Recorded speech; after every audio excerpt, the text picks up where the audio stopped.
What is going on, everybody? Welcome back to another one of my 2026 season preview series videos, where today we're going to be talking about the Houston Texans. Now, if you haven't seen one of my videos on this series, this is the 13th video of this series so far. And again, if you haven't seen one of these videos, I'm basically just going to do a review of the offense and defense from 2025, get into the additions and losses for each side of the ball, as well as some storylines for each side of the ball. Then finally, we will get into the schedule and cap it off with a record prediction for 2026. Starting off with the offense, it took a few weeks for the Houston Texans offense to really get going in 2025. They, as everybody knows, started 0-3, and in each of those games, they scored less than 20 points. They were turnover happy early in the season. They couldn't really run the ball very efficiently. They had high numbers, but they, again, weren't doing it very efficiently. It's still something that throughout the entire season they weren't able to do very well, as they were in the bottom half of the league and towards the bottom 10 in the league in terms of rushing yards overall.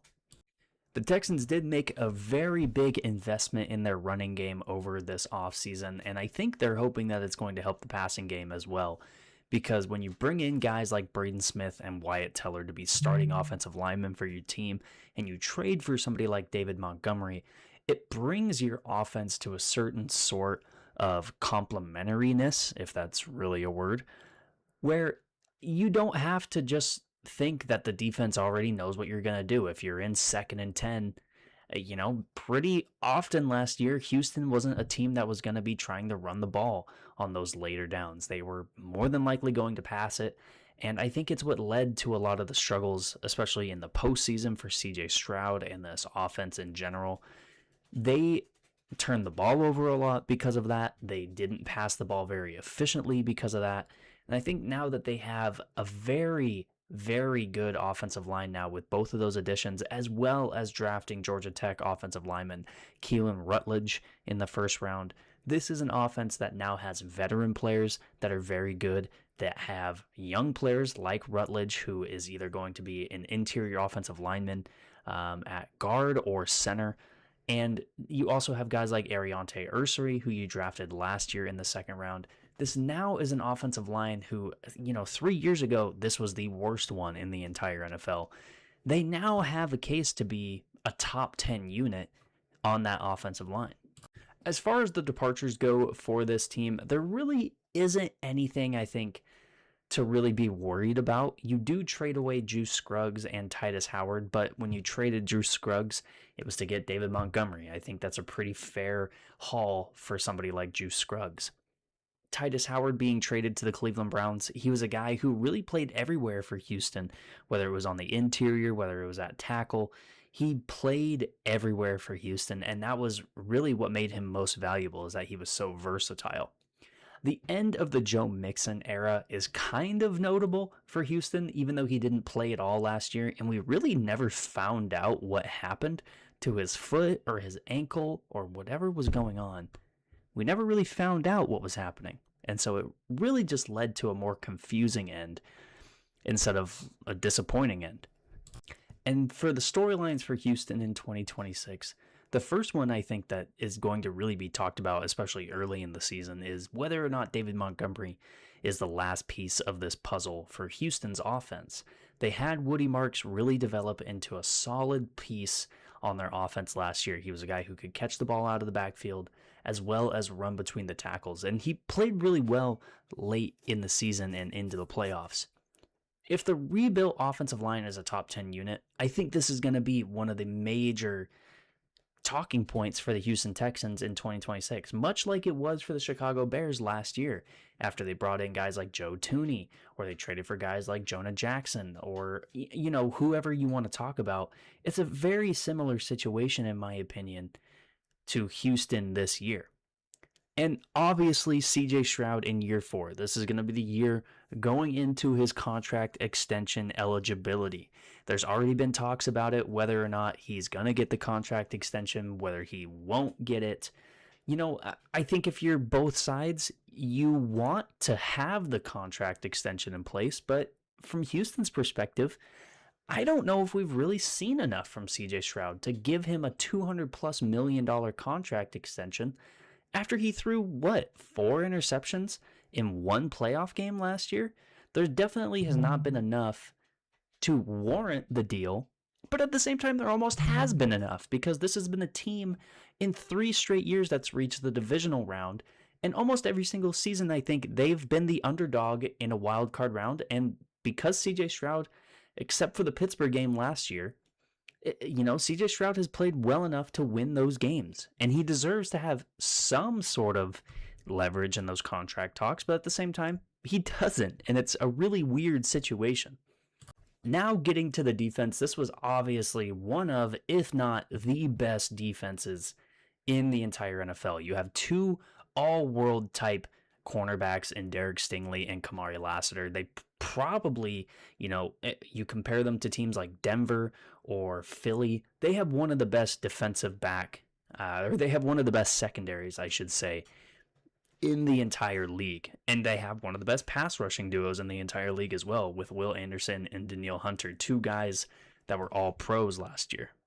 Now, the Texans decided to add strength to their strengths in the offseason this year for the defense. They signed Reed Blankenship to a 3-year deal to add to the really great secondary that already was in place. They add guys like Jadeveon Clowney and Logan Hall in free agency as well. Jadeveon Clowney just signed a few days ago, and it's really it's an awesome signing for Houston because now that depth in their pass rushing department is way better than it was last year. Just off of that signing alone, you get somebody like Logan Hall as well.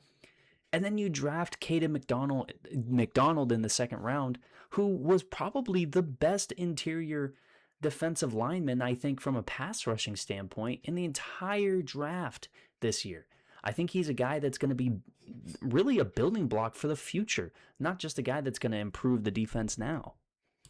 There wasn't too many departures for the 2026 defense either.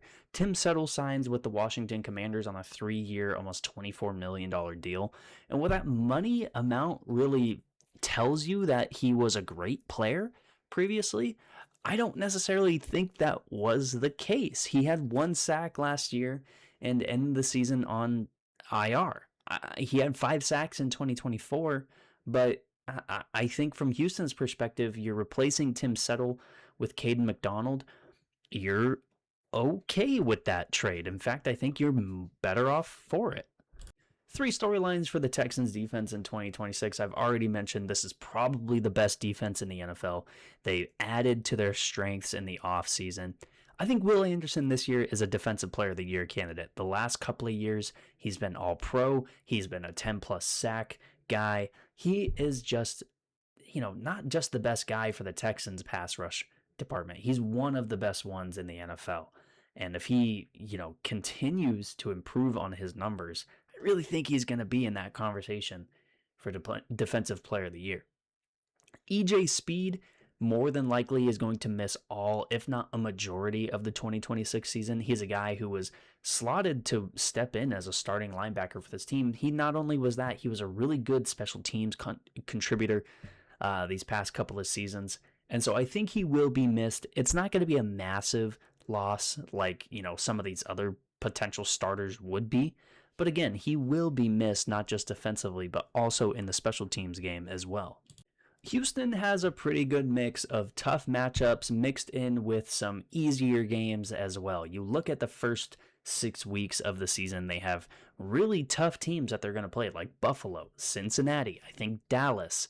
But then you also see games like Tennessee. I think Indianapolis, even though they were a good team to start the year last year, this Houston team is better than Indianapolis. I think we all can agree on that. I think it is a tough schedule, though. You look at some of the away games that they have. They go to Cleveland. Even though Cleveland isn't a great team, I feel like going to Cleveland is always a tough road matchup. They go to Pittsburgh in Week 13, and then they finish the year going to Philly, going to Green Bay, and having Tennessee at home. I really think this is a team in Houston that is better than many of the opponents that they're going to face on paper. It's just going to be whether or not they stay away from the mental mistakes and they stay away from the turnovers offensively. That's going to kind of make or break some of these games.